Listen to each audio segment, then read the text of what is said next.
cuando vos ibas al otro programa, por eso no sale. Hola.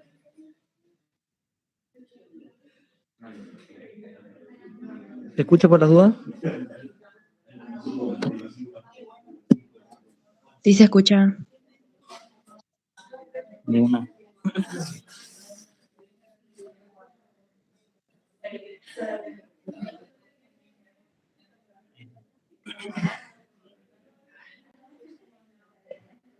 Hay que solucionar porque si no las clases que estamos haciendo no tienen sentido.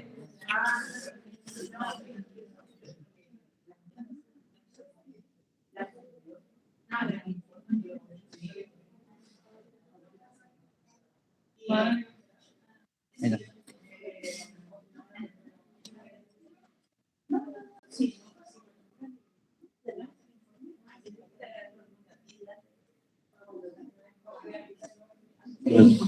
Vete de manate.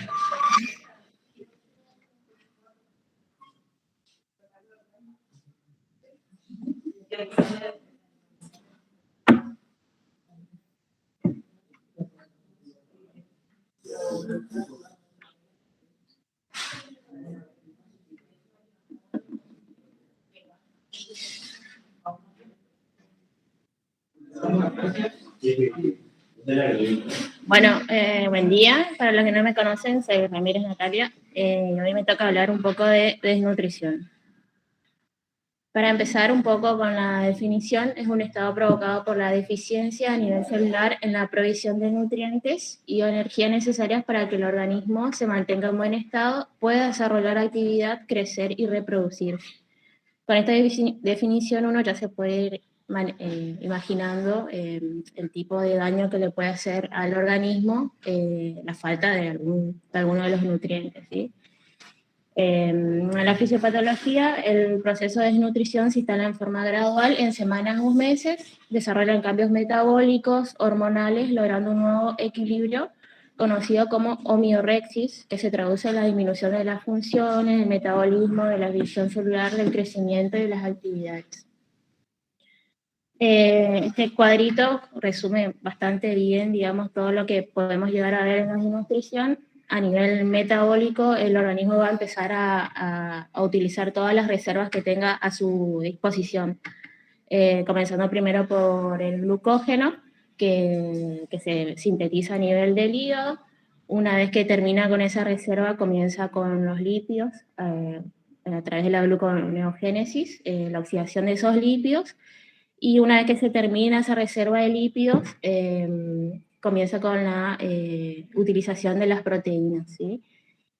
¿Cómo se traduce eso a nivel del organismo? ¿Qué es lo que nosotros vemos cuando los pacientes consultan? Primero, comienza con un descenso de peso, una vez que está utilizando todos los carbohidratos o el glucógeno a nivel del hígado. Es un proceso largo, como decía la definición. Una vez que termina con el consumo de esos carbohidratos, comienza el proceso de gastar los lípidos. Ya vamos a ir viendo una disminución a nivel de lo que es la talla, ¿sí? Y de la talla y, bueno, la disminución de todas las funciones a nivel del organismo, ¿sí? Estos circulitos se van a entender más adelante cuando hablemos un poco más de clasificación. Acá hay un cuadrito que describe bien todo lo que se ve afectado a nivel del organismo. No me voy a meter mucho en eso porque es bastante largo, si después lo quieren leer. ¿Cómo clasificamos a la desnutrición? Podemos clasificarla según la etiología en primaria, secundaria y mixta, según la clínica, marasmo y kwashiorkor. Según la gravedad, bueno, acá hay un pequeño error, la gravedad, según la gravedad es leve, moderada o severa, y según la duración es aguda o crónica, ¿sí? Según la etiología, ya como dije, se puede clasificar en primaria, que es por falta de consumo de macro y micronutrientes correspondientes; secundaria, alguna patología previa que tenga el paciente; y mixta, cuando se superponen las dos etiologías, ¿sí? Pero hay que pensar que las causas de la desnutrición es multifactorial, ¿sí? No solamente es algo orgánico del paciente, sino hay que verlo como un todo, empezando por la parte social o las causas básicas, que serían la pobreza, la desigualdad, la escasa educación, no solamente de las madres, sino de la familia en sí. Después, causas subyacentes, la falta de acceso a alimentos, falta de atención sanitaria, agua y saneamiento insalubres, y bueno, las causas inmediatas que serían la falta de alimento para el niño, la atención inadecuada y las enfermedades que pueda traer nuestro paciente, ¿sí? Después, según la clínica, se puede clasificar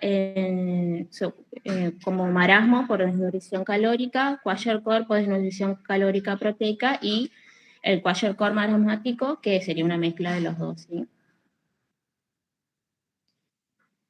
A pesar de que podemos clasificarlos de esta manera, tenemos que existen signos universales que comparten ambos tipos de desnutrición, que es la dilución bioquímica, que se presenta más que nada en la desnutrición proteico-calórica por la disminución de las proteínas a nivel de la sangre, que lleva una osmolaridad sérica disminuida, alteraciones electrolíticas como hiponatremia, hipocalemia, hipomagnesemia, la hipofunción de los sistemas que lleva esta falta de nutrientes y la hipotrofia de toda de la masa muscular, panículo adiposo, la osificación que repercuten sobre la talla y el peso, ¿sí?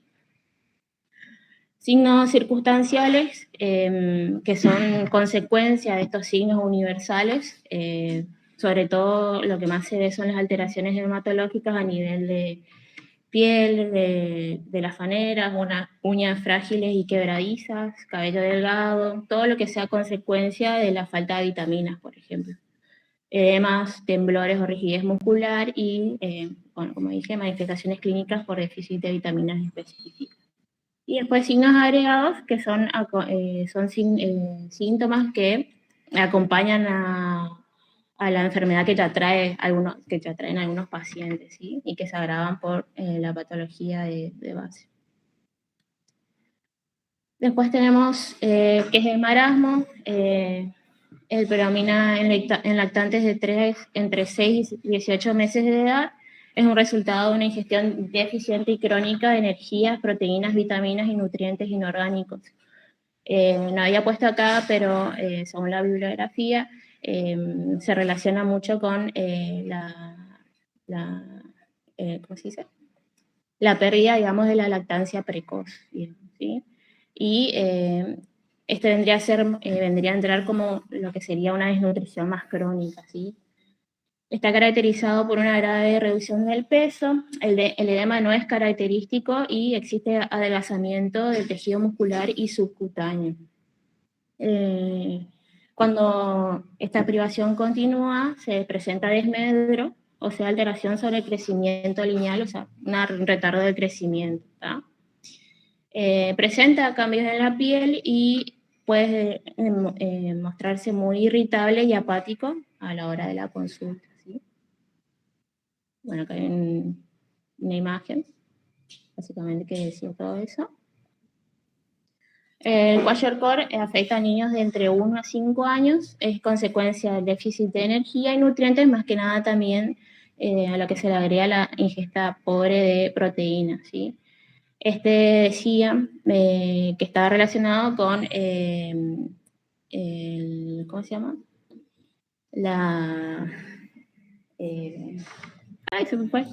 Bueno, perdón. Como síntomas generales tenemos vómitos, diarrea, anorexia, decaimiento, el edema, que es por la hipoproteinemia, hipoalbuminemia, que suele ser localizado comenzando primero por miembros inferiores y después haciéndose ascendente. Existe un retardo de crecimiento por este metabolismo de los lípidos y todo eso, puede haber hepatomegalia, que lleva también a una hipofunción del hígado, hipoproteinemia, proteínas disminuidas, anemia, síndrome de mala absorción. Por eso vamos a ver que muchos de estos pacientes suelen tener diarreas que son muy pastosas y alteración del apetito. Bueno, alteraciones del cabello son más frecuentes en esta etapa.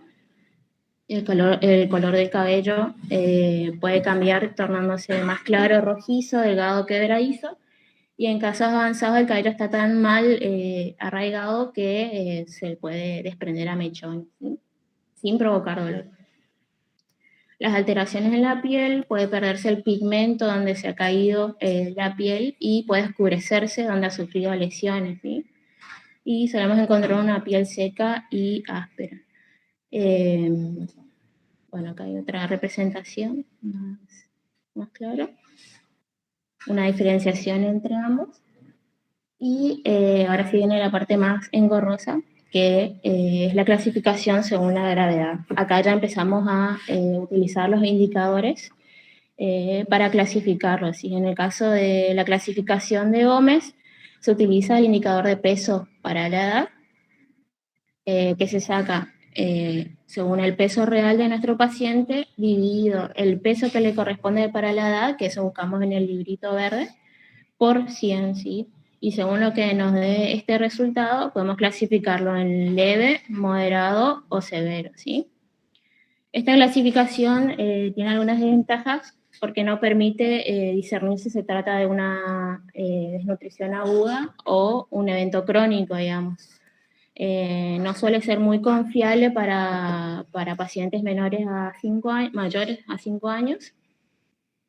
Y en el caso de los pacientes con kwashiorkor se complica debido al edema que suelen presentar estos pacientes y con eso no se puede evaluar bien lo que es el peso corporal del paciente, ¿sí? Después, el que más se utiliza y el método más confiable, digamos, es la clasificación de Waterloo, que permite determinar la cronología y la intensidad de la desnutrición. En este caso vamos a utilizar dos indicadores, que son el peso por la talla y la talla para la edad, ¿sí? El peso por la talla se obtiene con el peso real del paciente dividido el peso que debería tener para esa talla por 100, y si esta clasificación o este índice nos da patológico, digamos, podemos hablar de una emaciación o una desnutrición aguda, ¿sí? Y después, el índice talla para la edad es la talla real de nuestro paciente dividido la estatura que debería tener para esa edad, no para esa estatura, por 100, digamos. Y si esto se ve afectado, podríamos estar hablando de una desnutrición crónica. Con estos resultados, tenemos este cuadrito, que según lo que nos dé, lo normal sería un peso para la edad, un peso para la talla y una talla para la edad normal.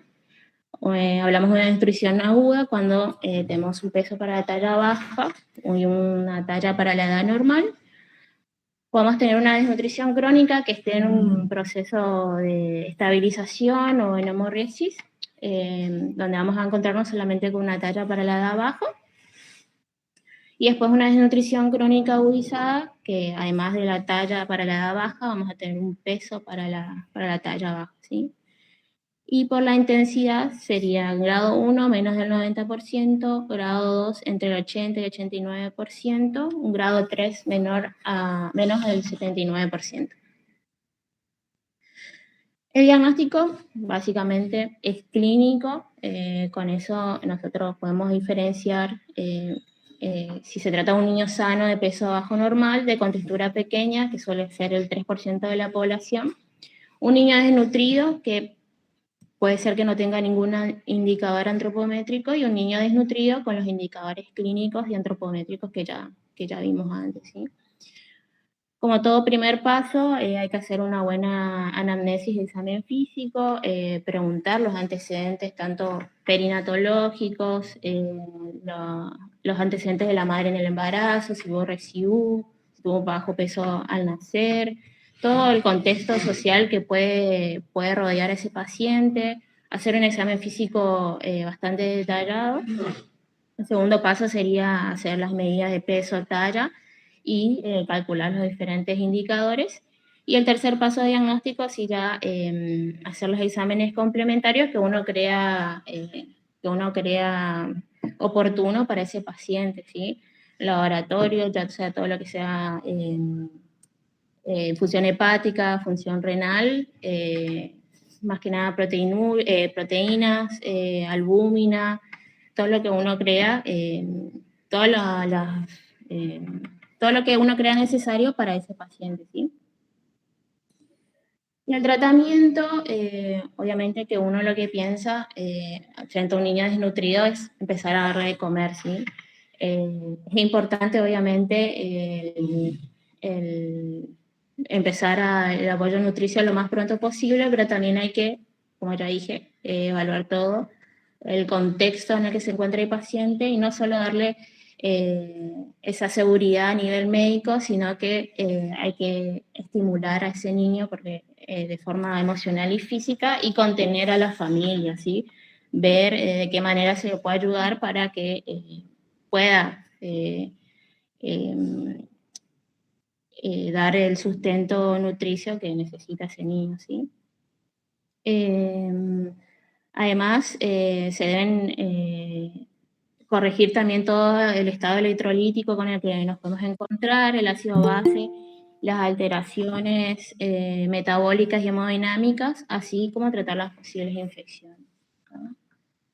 La recuperación nutricional, hay que fijarse objetivos claros, digamos, no ideales, por así decirlo. Uno siempre, a lo que tiende es a llevar el peso que le corresponde a ese paciente por la edad, ¿sí? Lo que en realidad es bastante, puede ser bastante grave, digamos, porque puede producir un síndrome de realimentación, por lo que el objetivo no debe ser llevar al paciente al peso que corresponde para su edad, sino al peso que le corresponde para la talla que tiene en ese momento, ¿sí? De esta manera logramos que el organismo se recupere sin complicaciones y la talla se recuperará a medida que el paciente vaya creciendo o eh, durante el brote puberal, ¿sí? Este sería más o menos un resumen de lo que es el tratamiento, es bastante largo. No me quiero meter en eso tampoco, pero después si quieren verlo con mayor detenimiento. Bueno, y ese es el casito clínico. Acude a la consulta un paciente masculino de 1 año de edad con enfermedad por reflujo con un peso de 6 kilos. Se espera que el peso de este paciente para esta edad sea entre 9 y 11 kilos. La madre pregunta si el peso es normal, ¿qué le contestarían?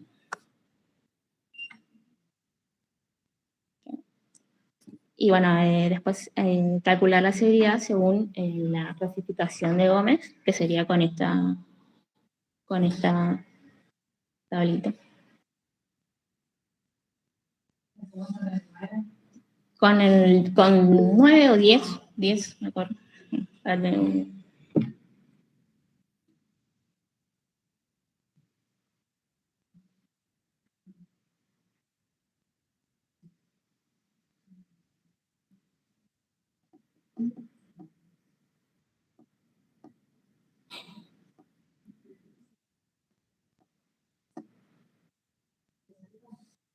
Bien. 60 sería una desnutrición moderada, ¿sí? Y el último, para terminando, un paciente de 4 años de edad que vive en una zona rural acude a consulta con antecedentes de cuadros intermitentes de diarrea, se realiza antropometría convencional y se obtienen los siguientes datos. Pesa 10 kilos, con una talla de 90 centímetros. Si se percentila de acuerdo con los gráficos de la OMS, el percentil 50, que corresponde a la talla de 90 centímetros, es de 12,9 kilos. Y el percentil 50 de la talla para la edad es de 103 centímetros. Y bueno, según Waterloo, ¿de qué tipo de desnutrición se trata? Y ahí estaban los dos indicadores para que saquen.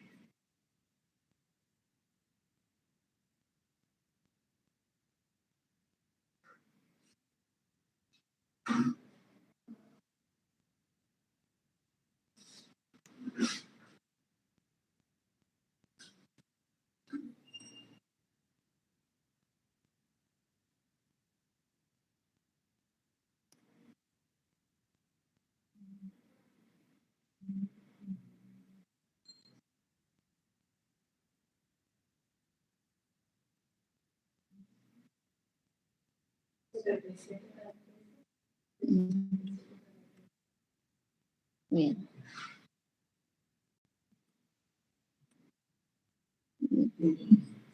Y ubicando estos valores en el gráfico, entonces el cuadrante correspondiente es de desnutrido crónico reagudizado. Y bueno, eso sería todo.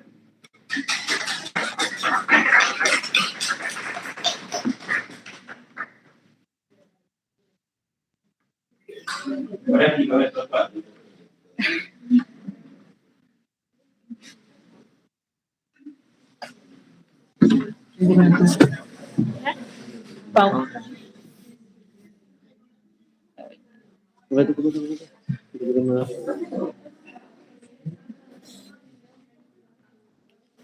No, verdad.